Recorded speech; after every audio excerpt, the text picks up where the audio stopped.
You know, our sun, it gives us pretty much everything, right? Light, warmth, life itself. But it also has this, well, this temper. And every 11 years or so, that temper flares up, unleashing some pretty serious energy that can have a huge impact on us here on Earth.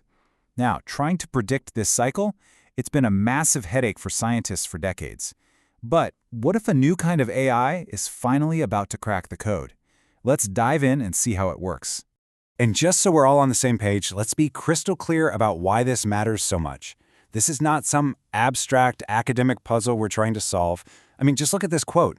A report from 2008 estimated that a really bad solar storm could cost more than Hurricane Katrina. Think about that for a second. The stakes for our modern tech-heavy world, they are unbelievably high. Okay, so what is this threat we're talking about? Well, it all boils down to the sun's magnetic field getting all tangled up. We actually see this as sunspots on its surface. And this whole magnetic mess, it goes through a cycle, right? It ebbs and flows over about 11 years. When we hit the peak of that cycle, what scientists call the solar maximum, that's when things get interesting. The chances of the sun throwing a tantrum, I'm talking powerful solar flares and these giant clouds of plasma called coronal mass ejections, well, the chances of those hitting Earth go way, way up. And just think for a minute about how many of these things you rely on literally every single day. Your GPS getting you to a new place? That's satellites. The internet, your phone calls, satellites again. The lights in your house? That's the power grid. Even flying on a plane, especially over the poles, can be affected. Our entire way of life, all this amazing technology we built, is shockingly vulnerable to what we call space weather. Which, brings us to the real mystery here. If this is so important, if our modern world depends on it, why on earth has it been so hard to predict? I mean, for decades, the smartest people on the planet have been trying to figure out the timing and the strength of these solar cycles. But our sun, well, it's just proven to be a really, really difficult beast to tame. Okay, so here's the scientific reason why. The sun cycle isn't totally random, but scientists describe it as weakly chaotic. So what in the world does that mean? Well, think of it like the butterfly effect. A tiny, tiny change deep inside the sun, something we can't even really measure, can snowball into a massive difference in how the whole cycle plays out years down the line. It makes long-term forecasting an absolute nightmare of a physics problem. And we have a perfect and kind of famous example of just how uncertain this whole thing is. Before the last cycle, Solar Cycle 24, you had this big panel of experts from NASA and NOAA. They all got together and predicted it was going to be a really strong one. And they were completely wrong. They had to go back and basically admit their forecast was way off. It was a huge wake-up call that the old ways of doing things just weren't cutting it.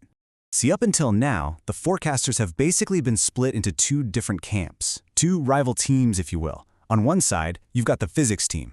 They try to build these incredibly complex simulations of what's actually happening inside the sun. The problem? Their models often can't agree with each other. Then you have the data team. They don't really care about the physics. They just look at all the historical data and try to find patterns. But these models can be mysterious black boxes. And honestly, we don't have that much data in the grand scheme of things, so they can get thrown off pretty easily. So this is where our story takes a really cool turn. With both of the old methods kind of hitting a wall, researchers decided to bring in a new player, a new kind of detective, you could say. They turned to a powerful tool from the world of machine learning to see if it could find the hidden patterns in all that chaos. And this new tool has a name. It's called an Echo State Network, or ESN for short. Now, this isn't just any old AI. It's a very specific type of neural network that is an absolute rock star at one particular thing, learning from data that comes in a sequence over time, especially when that data is chaotic. Sound familiar? Yeah, it's pretty much perfectly built for tackling the solar cycle. So how does it work? Well, at the very heart of this ESN is this big, messy, interconnected web of nodes called a reservoir. The easiest way to think about it is like a memory. You feed it the history of sunspot data, and this reservoir starts to echo and vibrate with the patterns. It gets excited. The AI's job is then to learn how to read those echoes, how to interpret that excitement to make one single crucial prediction. What's the very next number in the series? Okay, but you can't just unleash a new AI, especially one that's a bit of a black box, on something as important as the real sun, right? You got to test it. You have to build trust in the model. So the researchers did something really, really clever. They decided to train it and test it on a completely fake, virtual sun first. And here's the three-step process they followed. Step 1, they used one of those physics models to create a ton of fake sunspot data. We're talking thousands and thousands of years' worth, way more than we have for the real sun. Step 2, they fed all that simulated history into the ESN and just let it learn, to get a feel for how this virtual sun behaved. And finally, step 3, the big test. They asked the AI to predict the next cycle in the simulation, and then they checked its homework against what the simulation actually did. And the result? It was absolutely fascinating. The AI nailed the prediction for the very next cycle, perfectly.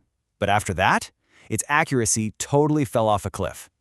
Now, this was a huge success, and for two big reasons. First, it proved the AI actually worked. But second, and this is the really cool part, it independently confirmed a key theory from physics, that the sun basically has a one-cycle memory. It forgets everything that happened before the last cycle. So the AI passed its training mission with flying colors. It proved it could handle a chaotic virtual sun.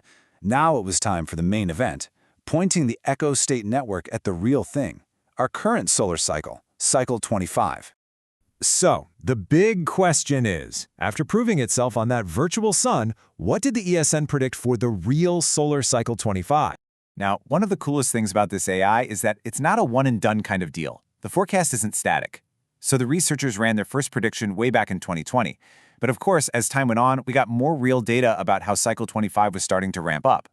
So in mid-2022, they fed all that new information back into the model. And what happened? The AI adapted, it learned from the new data, and actually sharpened its own prediction in near real time. And here it is, the final updated forecast. You're looking at predictions from the standard ESN and a slightly modified version they also used. And what's amazing is how closely they agree with each other.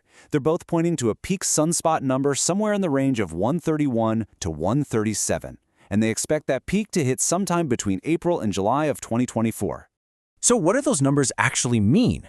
Well, to put it in simple terms, the verdict is that solar cycle 25 is going to be a little bit stronger than the last one we had, cycle 24, which was honestly pretty weak. But, and this is the key, it's not going to be a monster cycle like cycle 23 back in the early 2000s. It's looking like a pretty moderate middle-of-the-road cycle. Okay, but the story here is actually way bigger than just this one forecast for this one cycle. What this research really represents is a huge leap forward in how we can tackle these giant, super complex scientific problems.